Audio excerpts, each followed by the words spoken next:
अस्सलाम वालेकुम दोस्तों, मेरा नाम है अली उमर सर, हमेशा की तरह मौजूद है दाऊद और आप देख रहे हैं इस वक्त क्रिकेट और अली शो, क्योंकि इसको देखना बनता है। दूसरे लोग बात करने जा रहे हैं, बात करेंगे आज आपके साथ टॉप 3 न्यूज का सेगमेंट आप शेयर करेंगे। नंबर 1 पे लोग बात करने जा रहे हैं, हमारे पास अपडेट आ रही है, वो आ रही है जी। आज प्रेस कॉन्फ्रेंस हुई जिसमें आगा शरीक थे, मिचेल मार्श की भी जो आज प्रेस कॉन्फ्रेंस हुई। क्या होगी ऑस्ट्रेलिया की प्लेइंग 11, पाकिस्तान क्या करने जा रहा है, बाबर आजम सवालों से हटकर सवाल नहीं हुए, क्या स्टोरी है वो आप लोग से शेयर करेंगे। बात करेंगे कमेंट्री पैनल के हवाले से, कमेंट्री पैनल अनाउंस कर दिया गया, कौन कौन कमेंट्री पैनल में इन है वो आपको बताएंगे। बात करेंगे भाई ये मैच आप कहां पर जो है वो देख सकते हैं। ब्रॉडकास्टिंग की लिस्ट आ चुकी है, खबरें चल रही थी कि ऑस्ट्रेलिया में शायद ये सीरीज ना दिखे, लेकिन उस पर भी ब्रॉडकास्टिंग की जो लिस्ट है वो आ चुकी है, वो भी स्टोरी आप लोग से शेयर करेंगे। प्लाटिनियम लिस्ट के हवाले से भाईजान कोई अपडेट आई है वो आप लोग से शेयर करेंगे, और हम आपको ये भी बताएंगे, ये अपने तौर पर खैर बताएंगे कि कौन से टीम्स जो है प्लेयर्स कैसे रिटेन कर सकते हैं, चार कौन से, क्या स्टोरी है वो भी आप लोग से शेयर करेंगे। और ऑल टीम रिटेंशन को लेकर भी जो अपडेट आ रही है वो भी आप लोगों से शेयर करेंगे। तो अगर आप हमारे चैनल पर पहली बार है, चैनल को आप भी सब्सक्राइब करें और साथ ही भूलिएगा। बात का खास करते हैं नंबर 1 खबर के साथ जो हमारे पास आ रही है। तो जो नंबर 1 खबर आ रही है वो आ रही है सलमान अली आगा को लेकर आ रही है। आज सलमान अली आगा जो है प्रेस कॉन्फ्रेंस करने के लिए आए हुए थे, साथ जो है मिचेल मार्श भी जो है प्रेस कॉन्फ्रेंस करने के लिए आज ही आए थे, क्योंकि आज सुबह ही जो है वो टीम ऑस्ट्रेलिया जो है वो पहुंची है पाकिस्तान।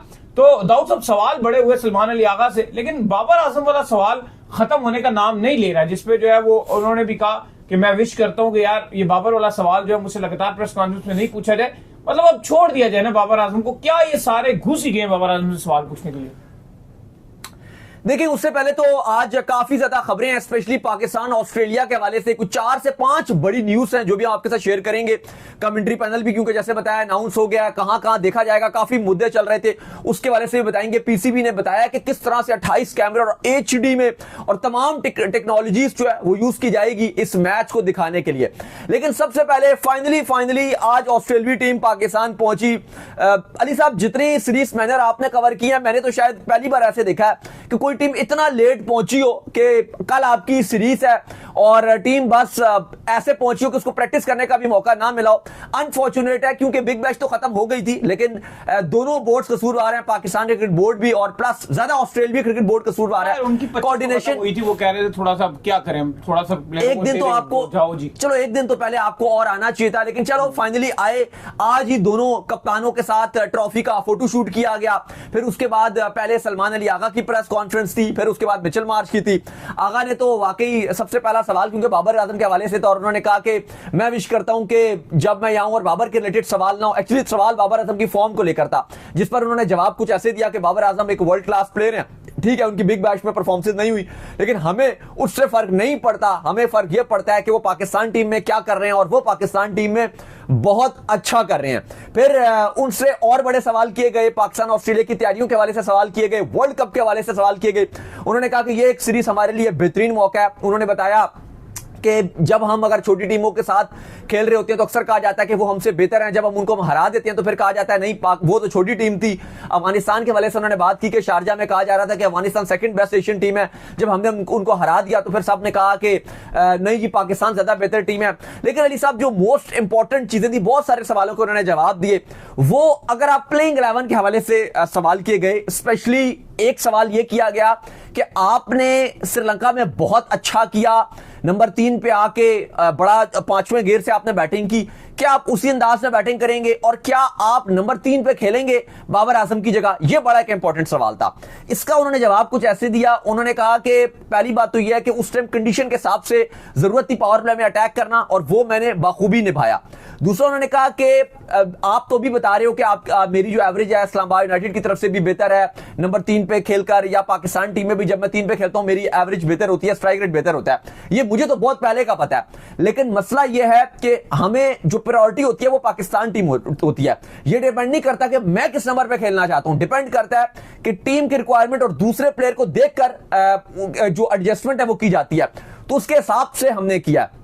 लेकिन उन्होंने कहा कि जरूरत पड़ेगी तो बिल्कुल कुछ फैसला किया जा सकेगा, लेकिन मेरी इसमें 100% नहीं चाहेगी। बिल्कुल मेरी परफॉर्मेंस नंबर 3 पर ज्यादा बेहतर रहती है। लेकिन दाऊद साहब हम देख रहे हैं कि थोड़ा सा आगा भी मजबूर है, जो ऑन द सीरियस नोट अगर आप बात करें तो बाबर आजम को नंबर 3 पर खिलाने पे ऐसा लगता है वो उस वाले रोल में आ गए हैं, जैसे वो एक टाइम पर मुझे याद है कि सरफराज अहमद कहा करते थे हफीज भाई आप चले जाएं, शुएब मलिक भाई आप चले जाएं। अगर मेरिट की बात कीजिए तो मेरिट पर आगा का तीसरा नंबर बनता है, बाबर आजम का ऑन द सीरियस नोट तीसरा नंबर नहीं बनता। हाँ, अब ना देखो, हम बाबर पर क्रिटिसाइज नहीं करते। कल एक भाई आए थे बर्गर देने के लिए, मैंने ऑर्डर किया था, तो वो आए, उन्होंने कहा कि यार आप जो है बाबर पे आप लोग क्रिटिसाइज करते हैं। हमने कहा हम बाबर पे क्रिटिसाइज नहीं करते, हम बाबर की तारीफ करते हैं। जब हमें सिर्फ बात ये होती है कि जो एक पॉइंट होता है वो हमें रेस करना पड़ता है। ऐसा नहीं है कि हमने कभी भी नाजायज क्रिटिसाइज नहीं किया। आप फिर जो है वो सच ना बोलो, सीधी बात है, फिर सच बोलना खत्म कर दो, फिर लोगों को आप खुश करना स्टार्ट कर दो। अच्छा अली साहब, इस पर ना आगा ने एक और फिर बात की, फिर उसके बाद उनसे सवाल किया गया उस्मान तारिक के हवाले से कि आपका जो कॉम्बिनेशन है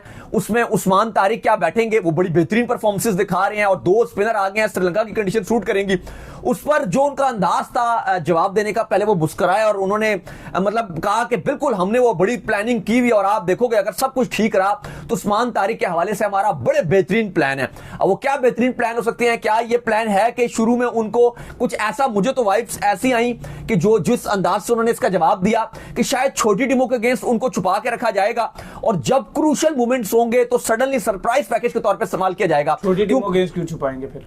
यानी कि आप डायरेक्ट एक इंडिया के अगेंस्ट उतारने का फैसला किया जा सकता है, फिर उसके बाद डायरेक्ट जो है सुपर 8 में उनको खिलाया जा सकता है, क्योंकि जैसे उन्होंने जवाब दिया ना कि उनके हवाले से हमारे बड़े डिफरेंट प्लान्स हैं और उनको हम वक्त रहते अपने हिसाब से इस्तेमाल करेंगे। ये भी है कि पाकिस्तान क्रिकेट टीम का जो कैंप है इसके अंदर सबसे ज्यादा सपोर्ट माइक हसन कर रहे हैं उस्मान तारिक को, और वही लेकर आए हैं उनको स्क्वाड के अंदर, और उनका पूरा प्लान है कि किसी भी तरीके से इससे मैंने सबसे ज्यादा फायदा लेना है पाकिस्तान। नहीं बिल्कुल, और सलमान अली आगा और माइक हसन ने जबरदस्ती एक टाइम पर जब सिलेक्शन कमेटी ने उस्मान तारिक को, और हमने बहुत कंपेन जब चलाना शुरू कर दी थी क्योंकि उनको स्क्वाड में नहीं डाला था, जो आपका वर्ल्ड कप का इनिशियल 15 रुकनी स्क्वाड था उसमें उस्मान तारिक नहीं थे, रिजर्व में थे।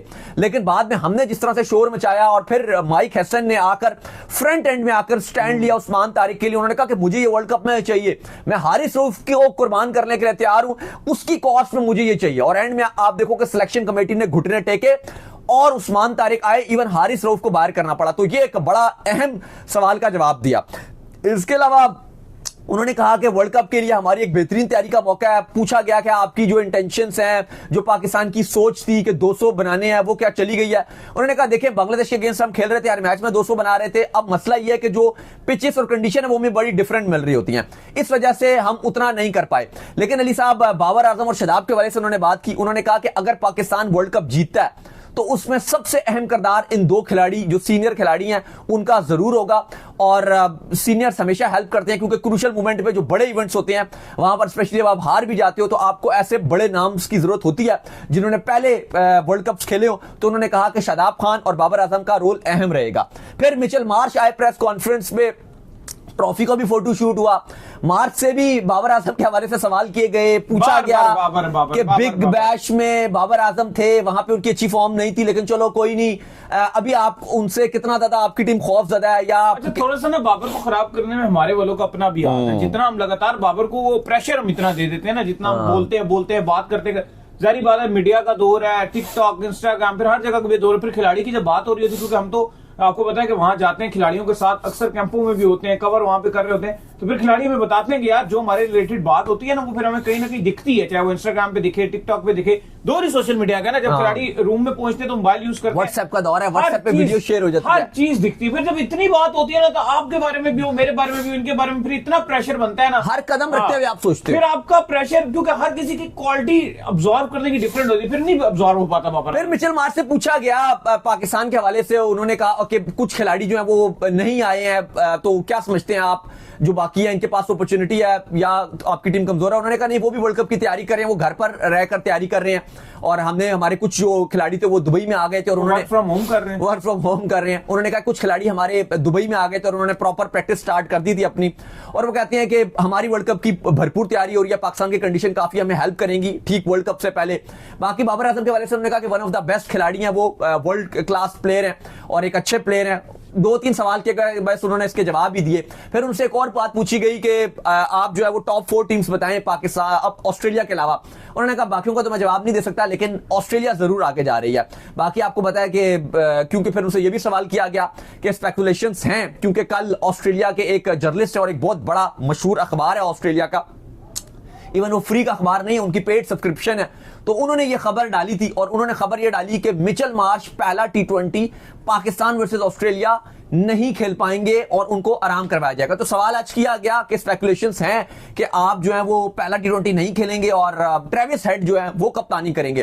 तो इसका उन्होंने सवाल का जवाब दिया। उन्होंने कहा कि देखिए अभी तो हम पहुंचे हैं थोड़ी देर पहले, तो फिलहाल अभी हम ये बाद में डिसाइड करेंगे कि मैं खेलूंगा नहीं खेलूंगा। जाहिर है क्योंकि अभी बिग बैश भी खेल रहे थे, फिर इतनी लंबी ट्रैवल करके भी आए, तो रोटेशन पॉलिसी पे तो काम चलेगा। 17 रुकनी स्क्वाड ऑस्ट्रेलिया का यहां पे पहुंचा है, रोटेशन चलेगी। पाकिस्तान भी अपनी प्लेइंग 11 में रोटेशन चलाएगा, लेकिन उन्होंने कहा कि अभी इसका आत्मी फैसला नहीं किया गया। लेकिन आपको अंदर की जो खबरें बता रही हैं कि ये बिल्कुल इनसाइडर्स हैं कि मिचेल मार्श को पहले T20 में आराम करवाया जा सकता है और उनकी जगह ट्रेविस हेड को कप्तानी दी जा सकती है। अच्छा, इसके बाद जो खबरें आ रही हैं वो ये आ रही हैं कि कमेंट्री पैनल जो है वो इस सीरीज का जो है वो अनाउंस कर दिया गया और कमेंट्री में दोबारा से आपको जो है वो अच्छे नाम जो है वो देखने को मिल रहे हैं, जिसके अंदर जो रमीज राजा भी जो है वो शामिल है। तो क्या कमेंट्री पैनल दाऊद साहब जो इसका अनाउंस किया है? देखिए, ऑस्ट्रेलिया से ज्यादा तो नहीं बुलाए गए क्योंकि काफी आप कहो कि पहले तो चल भी रहा था कि शायद ऑस्ट्रेलिया में ये सीरीज ब्रॉडकास्ट नहीं की जाएगी, काफी ज्यादा चल रहा था और उसके एक दो रीजंस बताए जा रहे थे। एक तो दो रीजंस थे कि एक तो बहुत लेट टेंडर जारी किया गया था और दूसरा एक और सबसे बड़ा रीजन था कि टाइमिंग्स बड़े खराब थे।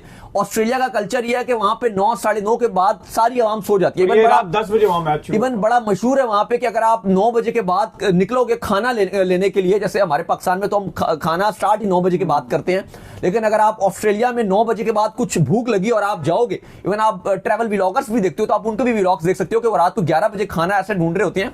वो कहते हैं जैसे पता नहीं हम किसी जंगल में आ गए हैं। हाँ, सिर्फ वीकेंड्स जो होते हैं सैटरडे संडे, वहां पर उधर वो क्लब्स वगैरह बार्स वगैरह खुले होते हैं, अदरवाइज जो वीकडेज होते हैं वहां पे सब कुछ बंद हो जाता है। तो ऑस्ट्रेलिया में बहुत कल्चर है जल्दी सोने को और इवन हमने भी देखा है काफी ऑस्ट्रेलियंस के साथ, इवन दुबई में हम रह रहे थे तो वहां काफी ऑस्ट्रेलियन कल्चर था। 5 बजे बड़ी रश होती है क्योंकि होटल में सारे ऑस्ट्रेलियंस रह रहे थे जहां पर हम थे।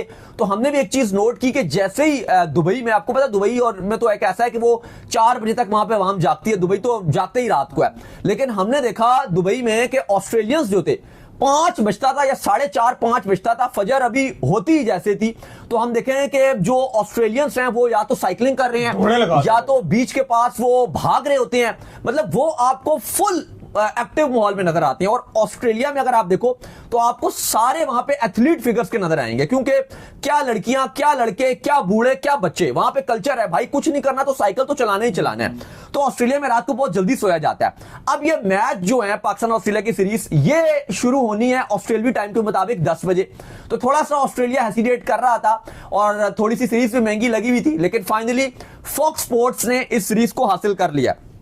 अच्छा, कमेंट्री पैनल में सिर्फ एक ही आए हैं ऑस्ट्रेलियाई और वो है साइमन कैटिच। वैसे तो ऑस्ट्रेलिया में अगर आप उठाएं कमेंट्री में तो एक ईंट उठाते हुए आपको इतने बड़े बड़े नाम नजर आते हैं और नीचे से सैकड़ों निकल आए। हाँ, और इतनी अच्छी अच्छी आवाजें नजर आती हैं आपको, इतनी एग्रेसिव आवाजें नजर आती हैं, ऐसा लगता है कि मानो WWE हो रहा है, ऐसी शानदार आवाजें हैं वहां पर।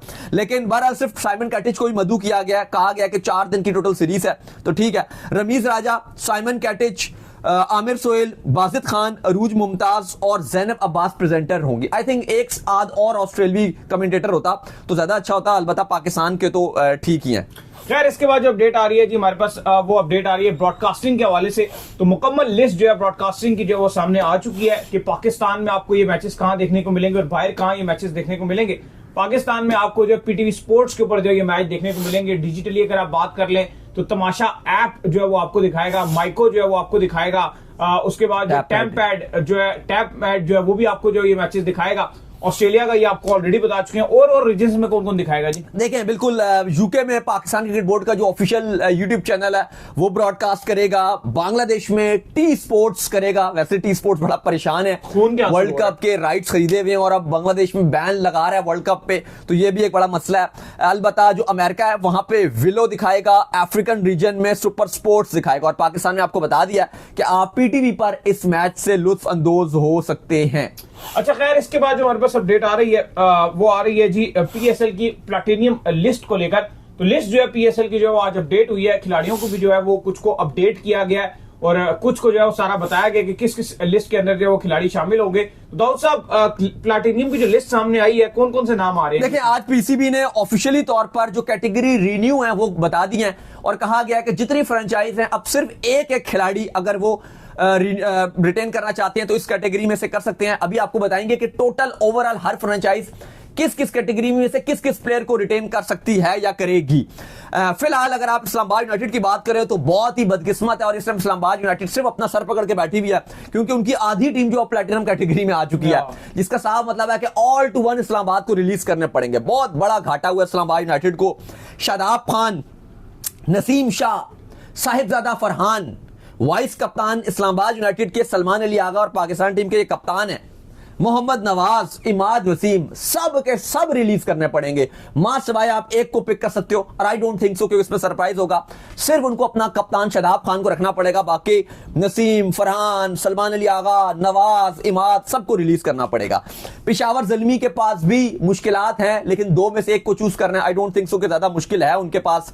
बाबर आजम और साइम अयूब, साइम अयूब ऑलरेडी बता चुके हैं कि वो जाएंगे और पेशावर ज़ल्मी के साथ उन्होंने जाना था। इवन खबरें तो यह भी थी कि बाबर भी जा सकते हैं, उनके साथ भी कुछ फ्रेंचाइजीज राब्ते में है, लेकिन अगर इन दो में से रिटेन करना हुआ तो बाबर आजम उनके लिए आसान है रिटेन करना।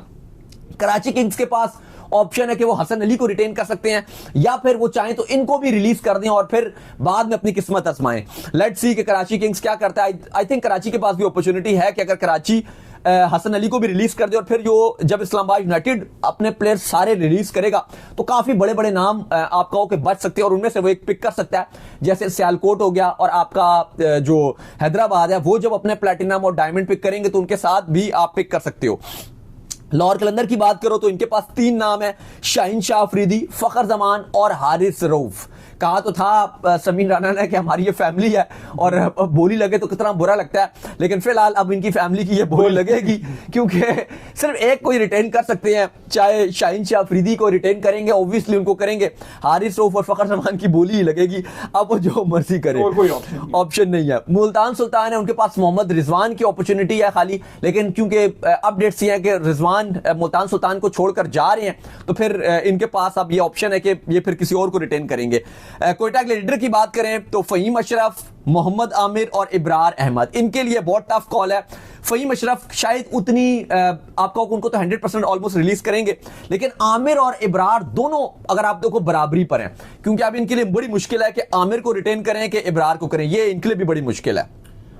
खैर जी, इसके बाद जो खबर आ रही है वो आ रही है जी पीएसएल के हवाले से। तो भाईजान कौन कौन से जो है वो हर टीम जो है वो 4 प्लेयर्स को जो है वो रिटेन कर सकती है, जो कि आपको लगता है कि यार ये 4 प्लेयर्स जो है वो टीमें लाजमी जो है वो रिटेन करेंगी? देखिए ये बड़ा मुश्किल सवाल है इस टाइम। अगर आप देखो, क्योंकि अभी हम बता रहे हैं कि 3-3, 4-4 तो ऐसे प्लेयर हैं जो आप कहोगे कि यार ये होना चाहिए, लेकिन फिर भी अगर आप देखो जो चांसेस हैं जिन प्लेयर्स को रिटेन रखने का, वो अगर आप सबसे पहले अगर हम लाहौर कलंदर की तरफ से स्टार्ट करें तो लाहौर, अब वैसे आपको भी नाम आना शुरू हो जाएंगे आज से या कल से, आपको जो फ्रेंचाइजीज हैं वो बताना शुरू हो जाएंगे। तो जो लाहौर कलंदर है वो अपना सबसे पहले without any doubt Shaheen Shah Afridi को प्लेटिनम में रिटेन करेंगे, डायमंड में वो सलमान मिर्जा को रिटेन करेंगे और जमान खान को वो अपना जो उसके बाद कैटेगरी उसके अंदर रिटेन करेंगे। हाँ, और फिर इमर्जिंग में वो नईम को रिटेन करेंगे। कोयटा की अगर आप बात करें तो इनके लिए मुकाबला बहुत सख्त है। अभी हम बात कर रहे थे कि मोहम्मद आमिर और इब्रार में से एक को उन्होंने पिक करना है, क्योंकि जाहिर है अगर आमिर को छोड़ते हैं तो इब्रार की आमिर की बोलियां ऑक्शन में बहुत आगे चली जाएंगी, इब्रार को छोड़ते हैं उसकी ऑक्शन में बहुत हाई वैल्यू बन जाएगी। इनके लिए मुश्किल है, पर ऐसा लग रहा है कि शायद ये आमिर को रख लेंगे और इब्रार को शायद ये रिलीज करें। आई डोंट थिंक, मतलब क्लियर नहीं कह सकता, लेकिन 60% चांस है कि आमिर को रिटेन कर सकते हैं।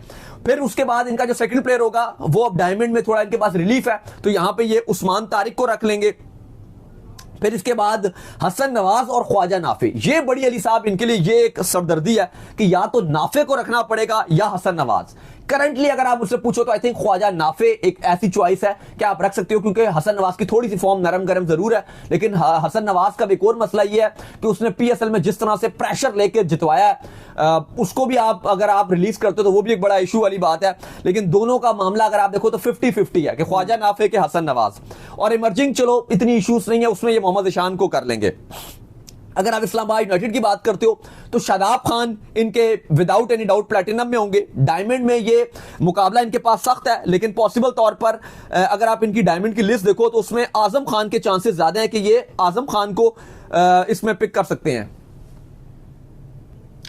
इस्लामाबाद के पास आजम का ऑप्शन है, हैदर अली का ऑप्शन है, सलमान इरशाद और रुमान रईस, लेकिन आई थिंक आजम खान को ये प्रेफर करेंगे इसके ऊपर, क्योंकि हैदर अली का पिछला सीजन इतना अच्छा नहीं गया था, लेकिन बाकी रुमान वगैरह तो आई डोंट थिंक सो कि उनको या सलमान इरशाद को करेंगे, लेकिन आजम के चांसेस यहां पर ज्यादा हैं। फिर फाइक को ये पिक कर सकते हैं और साद मसूद को ये उनके साथ रखेंगे। कराची अगर रिटेन करता है तो प्लेटिनम में उनके पास तो एक ही ऑप्शन है, वो हसन अली है, उनको रखेंगे। शान और अब्बास अफरीदी में से I think without any doubt को निकाल देंगे यार। हाँ, without any doubt Abbas Afridi, मैं वही बोल रहा हूँ कि उनको रिलीज करना चाहिए, लेकिन उनका क्योंकि कप्तान बना के उन्होंने पहले रखा हुआ था, तो अभी लीडरशिप में रखा हुआ था, वार्नर खैर आ गए हैं, वो इशू नहीं है, लेकिन मुझे लगता है कि विदाउट एनी डाउट इनको क्लियर कट जो है वो अब्बास अफरीदी को रखना पड़ेगा। और इवन मैं तो समझता हूँ कि अब्बास अफरीदी को आप फहीम की जगह वर्ल्ड कप में भी रख सकते थे, बहुत अहम रोल अदा करते। फिर इरफान खान नियाजी और साद बेग। ज़ल्मी की अगर आप बात करो तो बाबर आजम और साइम अयूब में से साइम अयूब ऑलरेडी रुझान रखते हैं बाहर जाने का, और प्रेफरेंस पे एक बड़ा नाम है, उनके नाम पे ब्रांडिंग बहुत किया पेशावर ज़ल्मी ने, बाबर आजम के नाम पर अपने इश्तिहार बहुत लिए और एक टीम की आपको पहचान बन गए हैं बाबर आजम इस टाइम। तो बाबर आजम को तो वो बिल्कुल भी रिटेन नहीं करेंगे, इवन बाबर आजम खुद जाना चाह भी होंगे तो वो उनकी मिन्नतें करेंगे कि भाई रुक जाओ, जो पैसे लेने ले लो, मत जाओ मत, क्योंकि हमें बहुत फायदा हो रहा है आपसे। फिर इसके बाद सुफियान मुकीम, जिनको आपको पता है कि स्टार्टिंग में उनकी कैटेगरी गोल्ड रखी गई थी, फिर बाद में पीसीबी ने बताया कि नहीं, इनको हमने डायमंड में रख दिया, तो अब डायमंड में सुफियान मुकीम को रखेंगे। और गोल्ड में इनके पास आपको कि थोड़ी सी मुश्किलात जरूर हैं, लेकिन पॉसिबल तौर पे मास सदाकत को ये अपने साथ रखेंगे, और सॉरी अब्दुल समद और फिर मास सदाकत को, और अली रजा में से अगर प्रेफरेंस देंगे तो मुझे लगता है मास सदाकत को ये देंगे। मुल्तान सुल्तान की बात करें तो चूंकि रिजवान को उन्होंने ऑलरेडी फैसला किया कि उनको रिलीज किया जा रहा है, तो उनको तो फिर वो रिटेन नहीं करेंगे, लेकिन उस्मान खान, फैसल अकरम, यासिर अली और शाहिद अजीज, आई थिंक जो मुल्तान है वो प्लैटिनम का भी अपना सेव रखेगा, वो फिर बाद में पिक कर लेगा। तो ये अली साहब चार खिलाड़ी हैं जो फ्रेंचाइजीज पॉसिबल तौर पे पिक करेंगी।